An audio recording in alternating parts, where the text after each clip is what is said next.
tell us the story. Okay. It used to be an inn in the 50s and 60s. It has been condemned and shut down. My first experience with was with a friend, Rosie, and 2 other people, Emily and Kathy, who told me about it. So we walked down through the like 3-foot-high grass, opened the basement door, walked in, and I got this feeling of like goosebumps and like the hair in the back of my neck sticking up. We rushed up the steps, opened the door with our flashlight shining around into like this big room on the right side, another big room on the left side with the piano, chandelier, and there was this big grandfather clock, huge clock, wooden, old.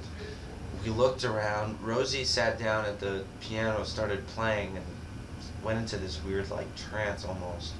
Very strange. I was talking to her, she wasn't answering me, and I shook Rosie and she turned quickly at me with like this weird feeling, and she's like, I couldn't stop playing.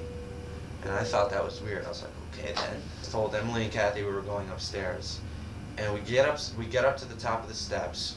We make a left turn, I think, and there's this long hallway. A couple of doors were closed, a couple were open. I opened the closed doors, and the mattresses were thrown around, and things looked like something happened in there. And all the way down at the end, we get all the way down to the end. It's the last door, it's closed. As I'm looking at this door, my name is being written into the wood. I started bugging out. Rosie grabs onto me. I open the door, and I get this crazy feeling, and I feel like I'm being led, and like I feel scared and in danger of something. Mattress is hanging off the side of the bed, and I shut the door, and we both run back. Emily and Kathy come from downstairs screaming about something else that happened. And then Rosie and I said, let's go into the attic. And as I said that, I heard a loud bang downstairs, and I thought somebody was coming in to get us. So I was like, whatever. So I was like, the hell with this. So we ran downstairs, and the big grandfather clock that I said was right there was moved and fell over. But there was nobody down there. And we ran out and left. Kathy! One major thing is, I want to know why my name was written on the door, what kind of energy did it, and what exactly is happening in this place.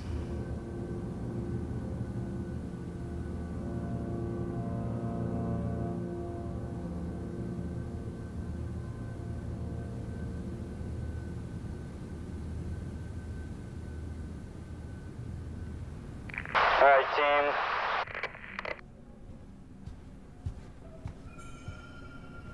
The reading of 61. Got cups.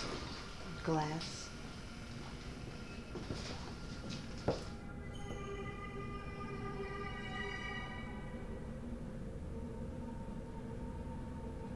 This is the main entrance area. Got finger marks. This was a mirror. Covered in ages of dust.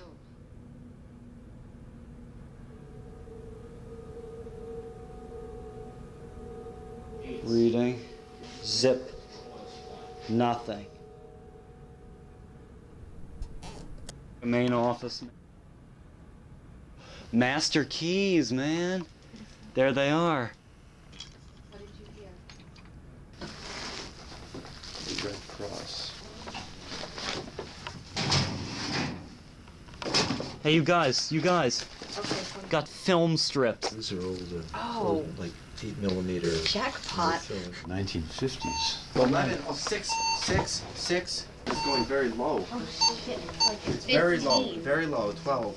13. It went to 6. 6 degrees? Yes. Yeah, I saw. Did it go back up? It's at 13. No, it's at 13 now. We may be experiencing a 6, cold spot. 5. Do a sweep of the whole room. If there's someone here who is trying to contact us, please make a noise, move an object, or manifest yourself in a more extreme way. 0 on EMF. Nick, look at this. Whoa. What? I didn't touch that phone, and when I looked at it last, it was perfectly placed. Yes, it was. I didn't touch that phone. Did anybody touch that phone? I didn't touch it. That's how it was when I last I'm looked putting at it back. We'll go back upstairs, all of us, and we'll come down and see if it's moved. This room has something. Yeah, we haven't been up here in a while. This might be interesting. 2. 7. Where did you experience the drop? 7, 8. Right here. 22. Cold. Do you feel the cold? Shh. I heard something. Like the bionic ear down there.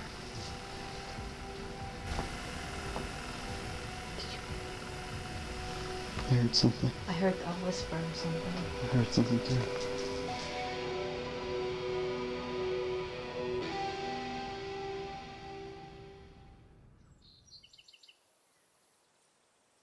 My name is Nick, and I'm a paranormal investigator. For nearly 10 years, my team and I have traveled across the country, investigating some of the most haunted locations in America. Whoa. Something moved over here. That was weird. It felt like something tugged on my hair. 6 years ago, we were called in to investigate a deteriorating hotel tucked away in the woods of the Catskill Mountains. Over the next 3 years, we conducted 4 more investigations of the location, each time learning something new about the building's mysterious history and collecting evidence that was both highly unusual and potentially paranormal It went in to nature. 60 and then up. 1.2.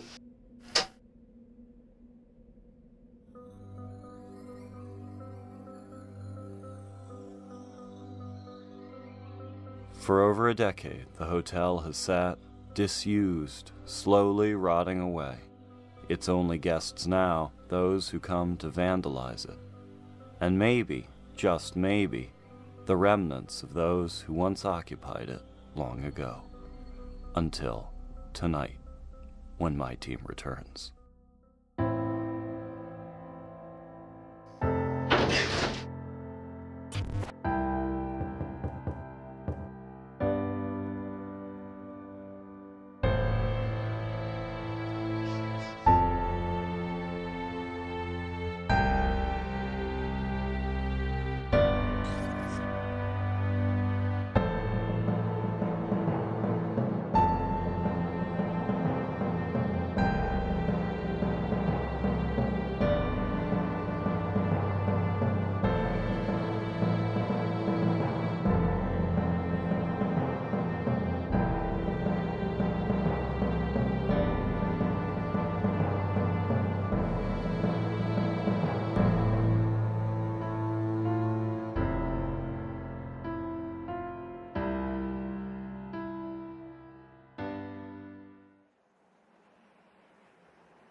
I started Crypto Paranormal Investigations in 2004, just after I turned 14, actually.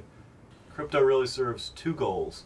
One, like many groups in the field, is of course helping people who are experiencing paranormal activity in their homes or workplaces. I hear banging on the walls and scratching, and it sounds like it's on this side of the house. And 2 is data collection. When we approach our investigations, we go in objectively to try to disprove the claims of activity. We don't just go in to try to take pictures of a spirit or a ghost, and we try to measure and record various environmental conditions, temperature, humidity, electromagnetic fields, radiation levels. Really what we're out there trying to do is collect usable data in the field and then use that data to try to create a working profile of paranormal activity and entities.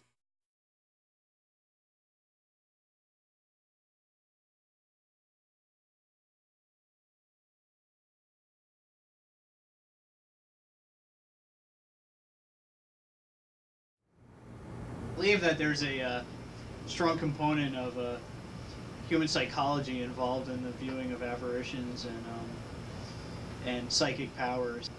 Although I do believe that there are actual ghosts, apparitions, and psychic abilities, I believe a large part of it has to do with humans projecting those images. In Jungian psychology, there are certain symbols called archetypes that are universal amongst all of us in our collective unconscious. the ghost throughout history has had a very richly symbolic meaning. I got a cold breeze right here. I swear I just felt rain or something. I think a lot of times it's our own minds projecting these apparitions to convey a deeper sense of purpose to ourselves. Show us you're here. Give us a sign.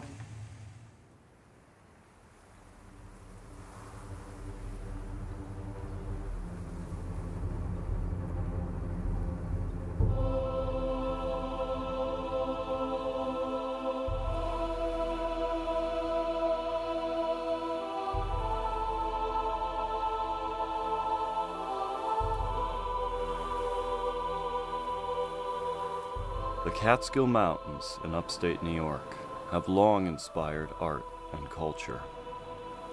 With their dense forests, wildlife, and natural scenic beauty.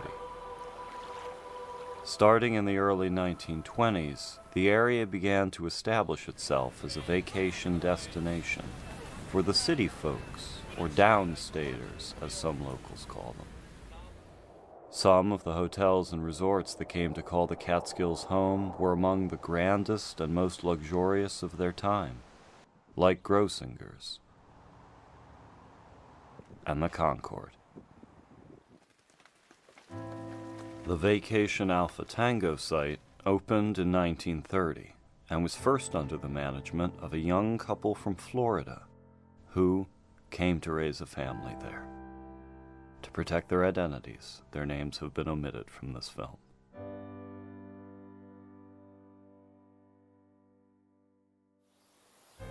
In contrast to behemoths like the Pines Resort in South Fallsburg, New York, this site is tiny, with only 70 rooms. However, the main hotel resides on a property over 80 acres, most of them forested, and is comprised of 7 buildings. The main house, with office, kitchens, dining room, staff and guest rooms, and 6 additional guest buildings. Like many of the establishments in the region, the operation was at its peak in the 1940s and 50s, which can be seen here, original images captured by the owners on films and slides recovered and restored by my team. By the 1950s, nearly every town had its own hotel, or other lure for the cascade of vacationers, many of who were middle-class and upper-middle-class Jewish families from New York City, a detail which earned the region the nickname the Borscht Belt. The dawn of the golden age of air travel in the 1960s marked the end of the Catskill resort scene. People wanted to go farther, and now they could, and as a result, many of the hotels were forced out of business and to shut their doors forever. Some have been demolished, and others simply left to neglect and decay. Today, all that remains of many of these once legendary Catskill resorts is rotting wood, sagging plaster, and a sad reminder of a time and place lost forever. Despite the disappearance of its neighbors, our hotel survived until finally it was sold along with its contents in 1990 to the manager of another hotel. But the new owners never moved in, and the property was sold yet again to its current owner. Now it sits vacant. Furniture, books, plates and dishes, and beds still made in many of the guest rooms. Interestingly, my team has not been able to identify a particular event in the location's history that would lend itself to a theoretical haunting scenario. It is a common idea that hauntings are the result of death, high emotions, or great tragedy, of which we have found no evidence. Nothing recorded, that is.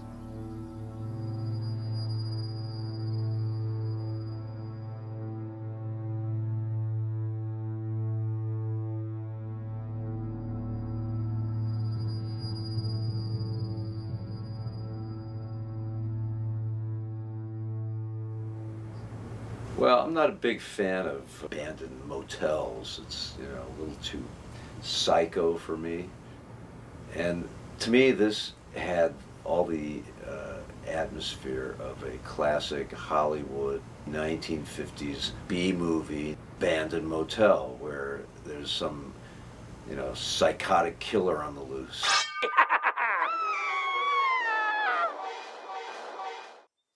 This place had been derelict for some time, but it was hyped up and people were, you know, reporting all sorts of things.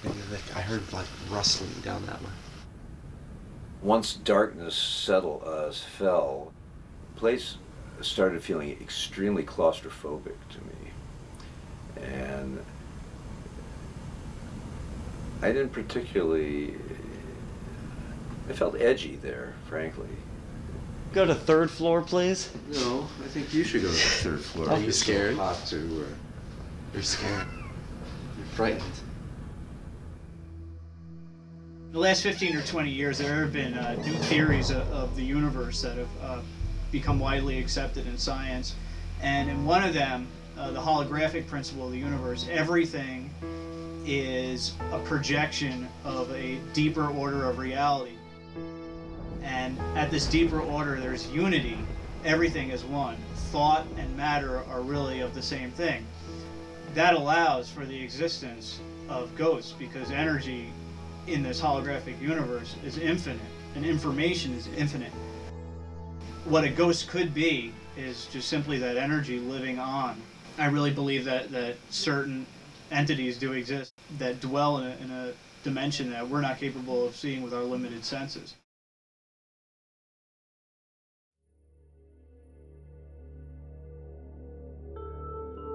We had just gotten a new piece of equipment. It is the Tri-Field Natural EM meter. This is a type of electromagnetic field detector that was originally designed to measure lightning. It's now used quite commonly in the paranormal field because of its high sensitivity and ability to measure natural electromagnetic fields. This device cannot be walked around with. If you move it even just 1 inch in your hand, you're moving it in space, so it's going to react to that change and begin spiking. We had just gotten this meter and I actually did not know that. Stupidly, I was using it the way we use our other types of EMF meters, which can be simply used by hand. We were in the dining room, we had audio running, I was using this meter and it began spiking, so I began asking questions in case there was any presence. I say, is this someone trying to contact us or make contact? And you can hear a voice respond on the tape, but none of my investigators were talking at the time. Is this someone trying to contact me? Is this someone trying to contact me? We believe this is an example of EVP, or electronic voice phenomenon. These are basically the voices or noises that can sometimes be heard and recorded at haunted locations. We use an enhancer like this bionic ear, which is a super sensitive microphone and a dish to pick up ambient noises which otherwise might not be heard. We ask questions. Hello, is there anybody here? And sometimes when listening back, we hear answers to those questions. My first impression was a small voice. Saying it's a child is a bit of a long shot, but a small voice pretty close to the recording device if it was audible, but nobody heard anything at the time, and it says no. Let's say hypothetically there was a ghost or a spirit in the room with us. I'm using this meter incorrectly and it's spiking. I ask, is this someone trying to make contact with me? The correct answer would be no, because it had nothing to do with the fact that the ghost was there, and had everything to do with the fact that I was using this particular piece of equipment incorrectly. So this shows intelligence. This is actually the actual tape right here. We're running it through various audio editing programs to remove background noise and see if we can analyze and try to find any vocal phonetics. Would you mind taking a listen to some EVP for me? Sure, happy to. I'm a composer, and I've part of the work I've done over the years is electroacoustic music and using unconventional sound sources. Let's hear what you got. Is this someone trying to contact me? It's very hard to get something that you can say with some certainty, you know, that these words are being spoken, or where you clearly hear a phrase. This is a distinct attack of sound. You know, it's something that would kind of wonder about, you know, but because it did sound like, I agree, it sounded almost like a child's utterance. Yeah, you do need a new chair. This thing sucks.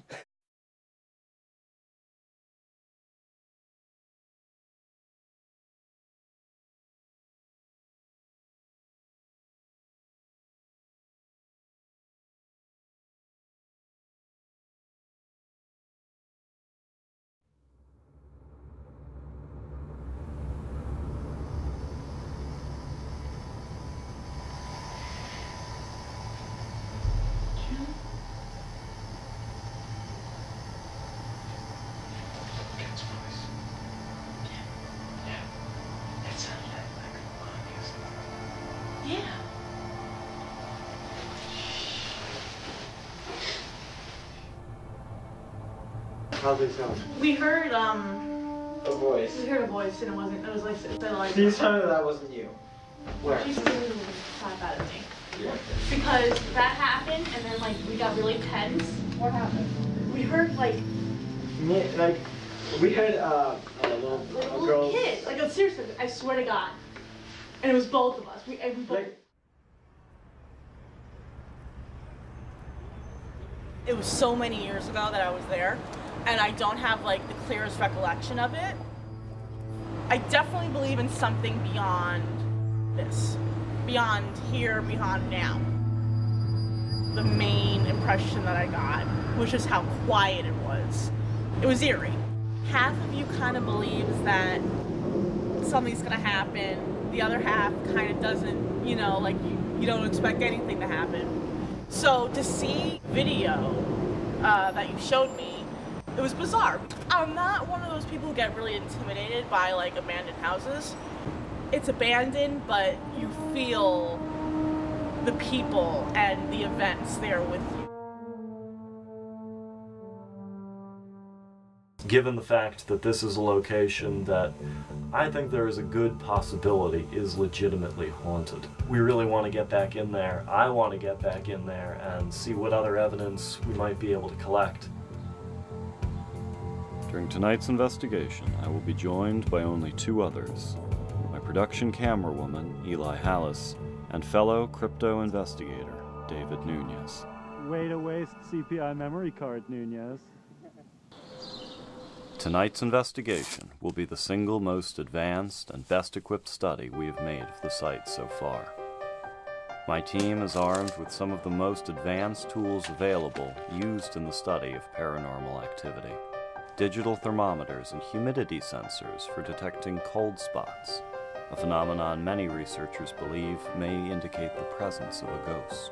If it drops like 5 degrees, 6 degrees at a time, like from 70 to 62 like it just did, is that significant enough?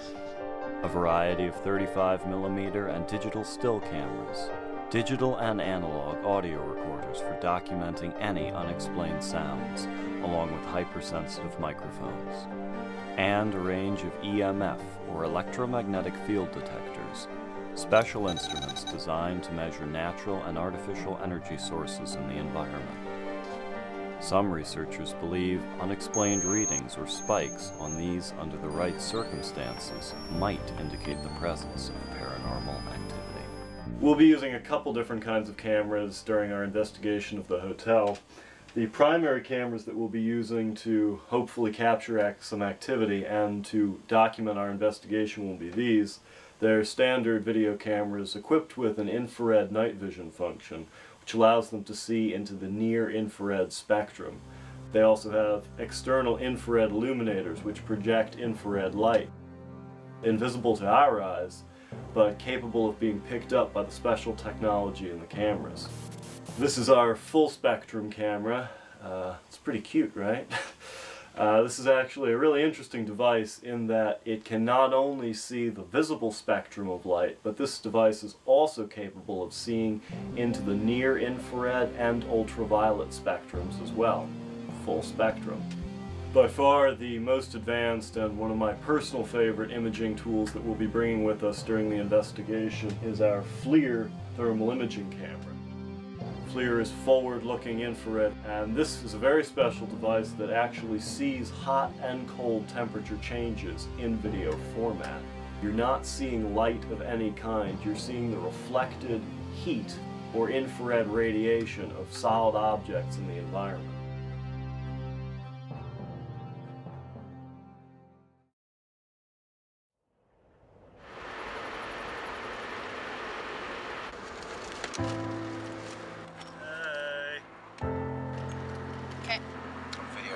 Stop it! Not two cameras. We will arrive on site at 9 p.m. Stand by. 30 seconds, people. And start by setting up a command center in one of the exterior guest buildings. Radio check. Over the next 2 hours, we will conduct a complete video and photographic sweep of the grounds.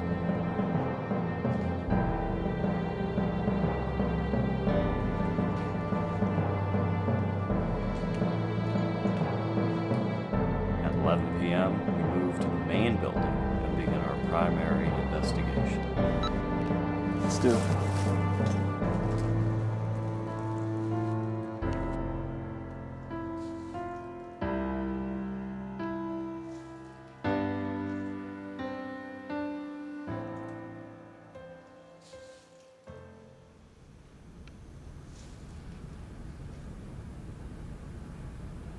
About the same as I remember it, except for the piano facing a different direction.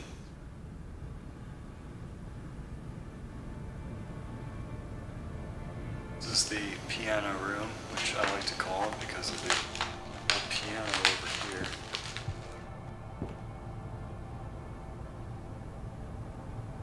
It's creepy with the blinds blowing. Yeah.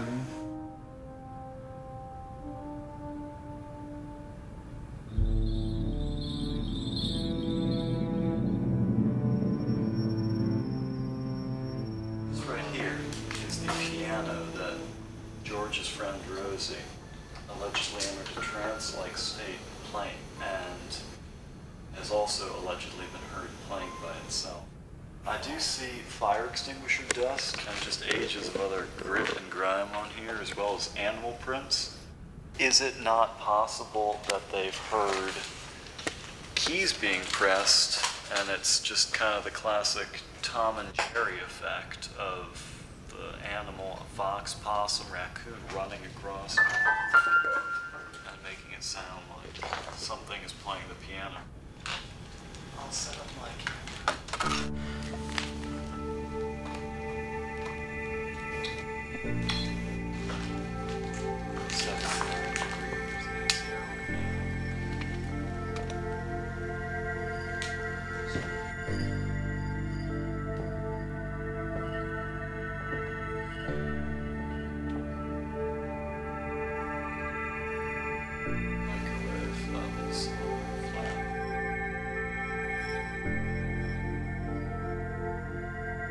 This leads to the dining room. These are the stairs to the second floor.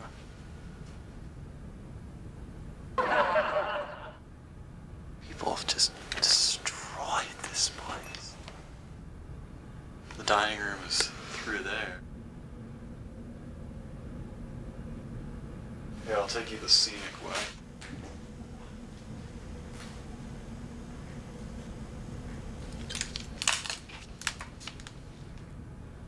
This is all that's left of the billiard room. This is the bottom of the pool table.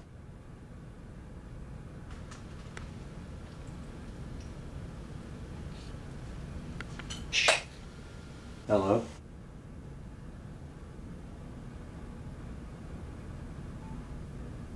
there anyone here with us? What did you hear?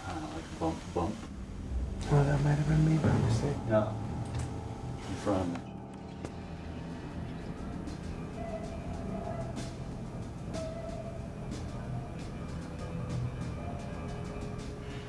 Alright guys, let's keep going.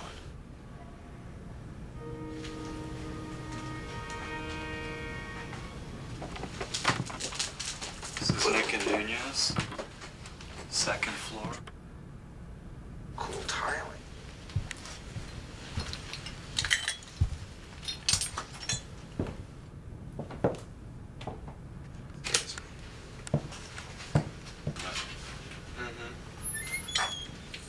Nothing. You've still got some cups wrapped in plastic. That's disgusting. It's just, I'm gonna heave. Look at that. Oh. She's like, no. You gotta look. I don't want to. Yeah, you do. You gotta look. We've all looked. We don't know.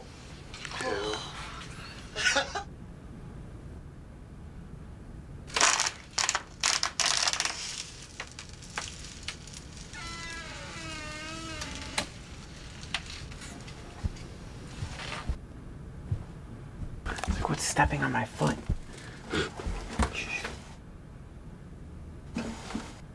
I heard that too. Flash.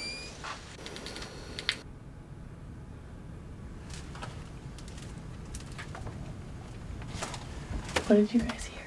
A thud. Yeah. But it sounded like consecutive thud.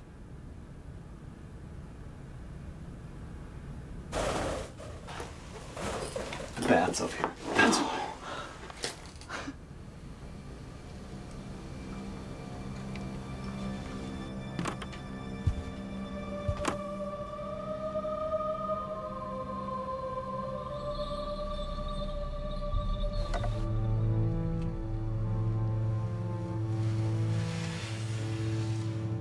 I remember these rooms.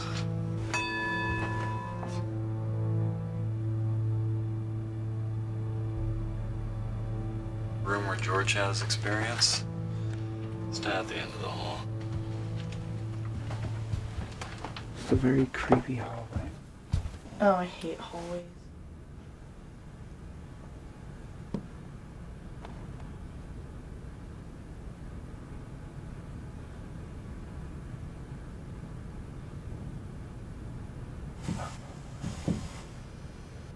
Do you feel that? You did?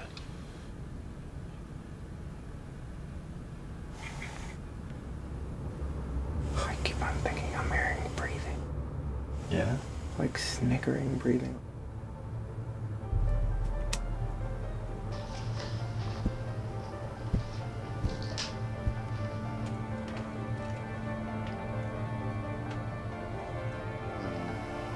Zip.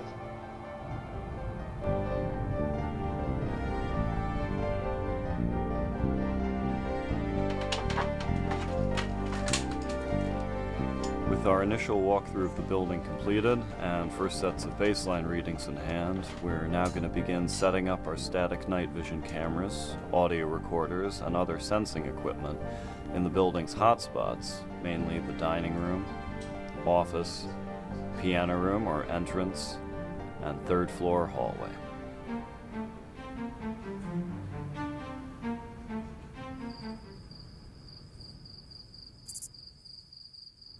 Time is currently 12:59 a.m. Eastern Standard Time. Nick, Nunez, and Eli in the main dining room. My name is Nick. These are my friends, David and Eli. We're here as your friends. Keep hearing little sounds around me, but we know we've got a bat in here. We know we've got broken windows everywhere. If there's someone here or in this building, can you give us a sign of your presence? What's your name? Flash. Is this your hotel? Or was this your hotel?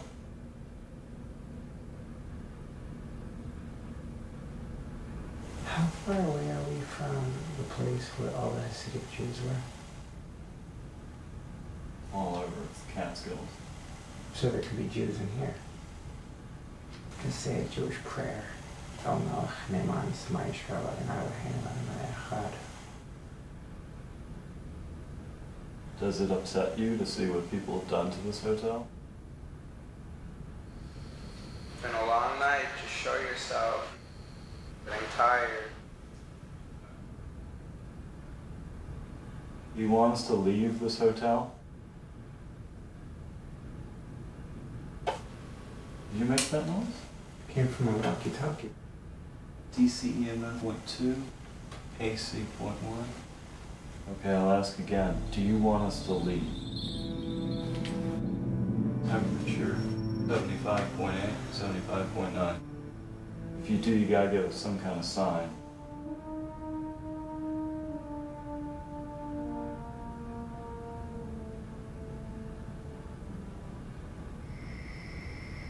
I don't know, it's a very peaceful house. There's some creepy spots here and there, like that hallway upstairs that I don't want to step foot in. Yeah, that hallway sucks.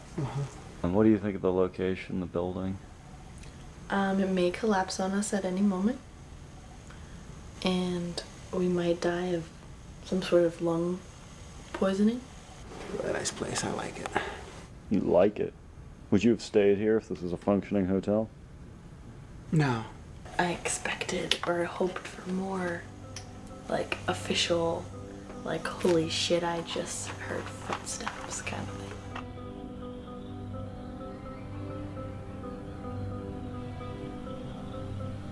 If there's anyone here who'd like to make their presence known or make contact with us, this could be your last chance. We're going to be leaving soon, and I don't know how much longer this building is going to be around. Let's do a thermal sweep.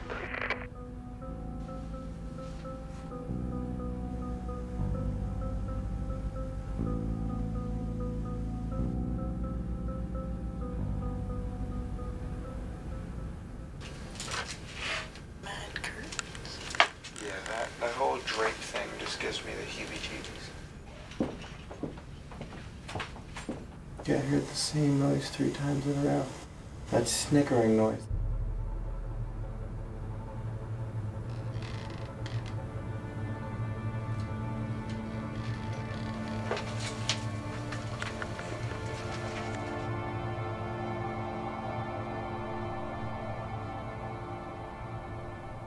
Continue to the first floor.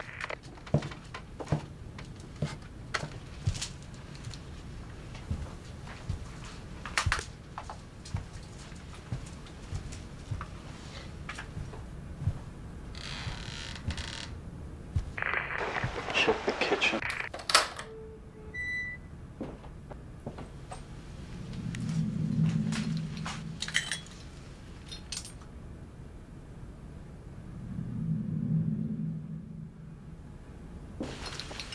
That's an old microwave.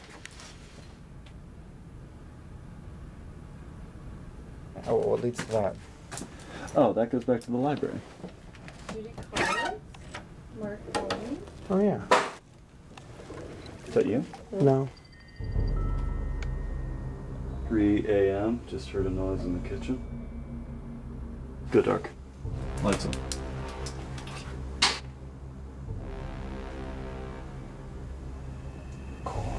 Hello? Dude, that was like right in front of me. Is there anybody here with us tonight? There's something cold. What is that blue thing? It's a cold spot, but it's probably looking through those shelves towards a window. That was a little unusual. Interesting, yeah. Right at 3 a.m. 2 noises. 2 of them.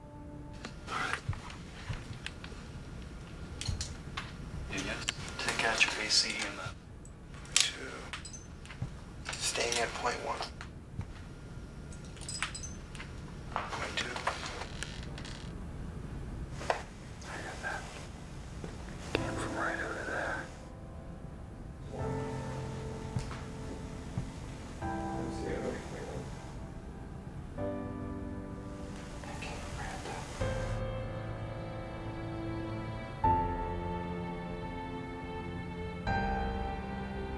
got no heat signal.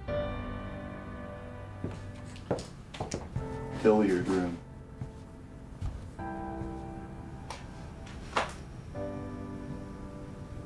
That's something, didn't he? No. What was that? That sounded like it was back in there again. Stay here for 1 second, and I'm gonna stand over there. Hello? Is there anybody here? If there is anybody here that would like to make themselves noticed, please do so.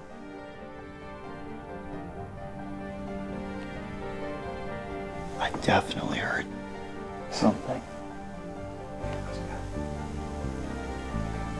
Thud, thud, thud. And then a thud, thud, thud again.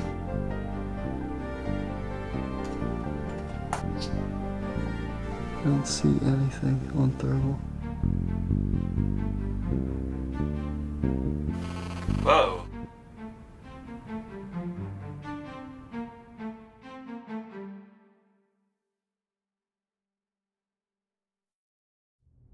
Oh, what leads to what?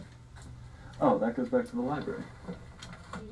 With our on-site investigation completed, my team is now faced with the long and arduous, often multi-day task of reviewing the evidence collected. Hours of video and audio, often thousands of still photographs, and pages upon pages of environmental readings to sift through. On-site is always a lot more exciting, I feel like. It's in the moment, but then you don't really know when you're actually taking the photos and everything. You're not really sure if you actually caught anything, so the evidence part is, of course, essential. Generally speaking, I think the investigation went very well. It's very overrated. I'm curious because From what we have seen in evidence review, we didn't find any paranormal activity that we could support with evidence, but there are a few different things that we looked into. First of which was just after we had arrived at the site. We were doing our initial walkthrough of the grounds, and my investigator, David Nunez, thought that he felt something brush against his arm.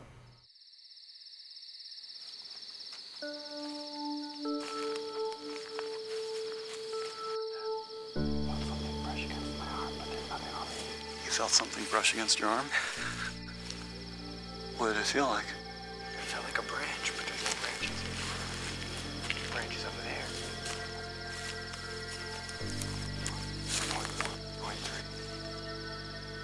felt like almost a tugging on my like jacket. Don't really know what it could have been. It could have been a branch.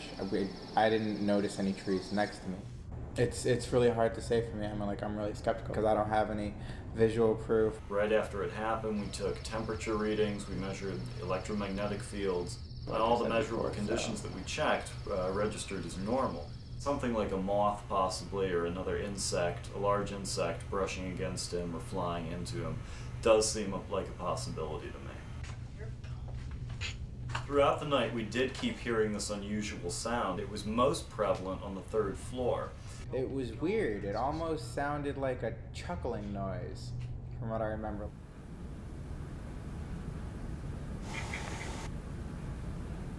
I keep on thinking I'm hearing breathing. Yeah? Like snickering breathing, like... This sound is probably an animal. I was thinking maybe a possum or raccoon.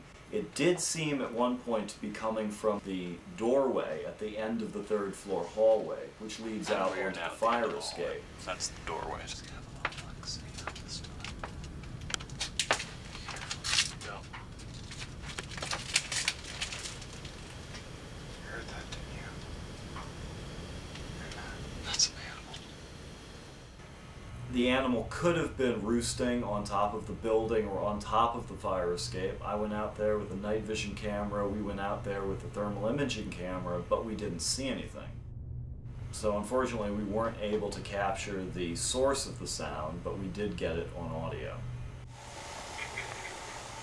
Also the kitchen area where we heard a noise.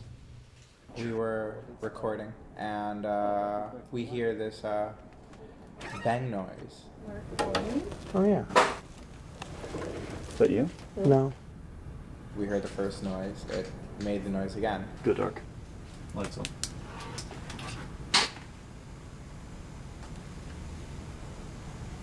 Cool. Hello? was like right in front of me. We didn't see any mice or rats or of any kind. It could have been paranormal. I would like to believe it, but I would need to like see something or really hear something other than a noise.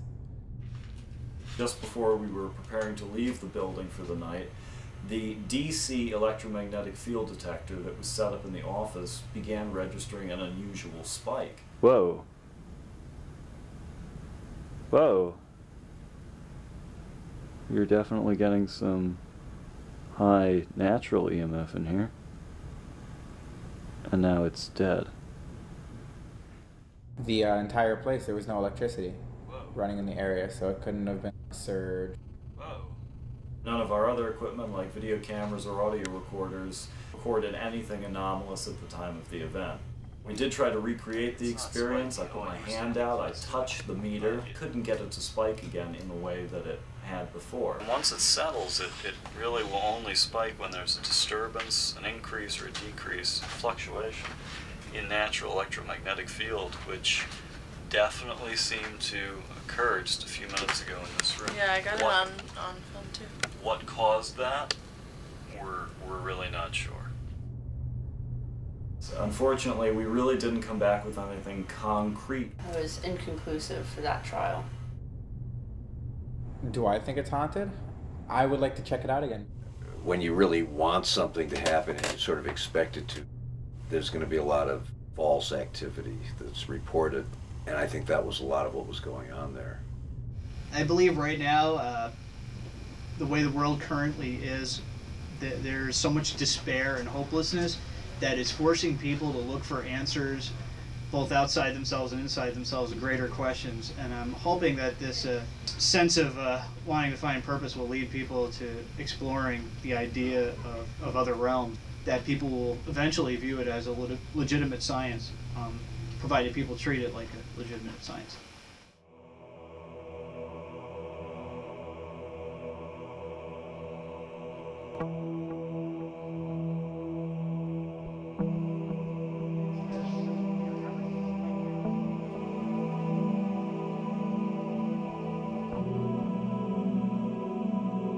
Whoa.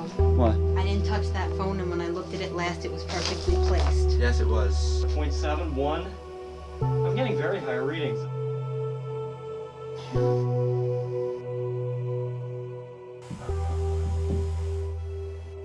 Do you feel it? Oh, what leads to that? Oh, that goes back to the library. Oh, yeah. Is that you? No. Whoa. Whoa.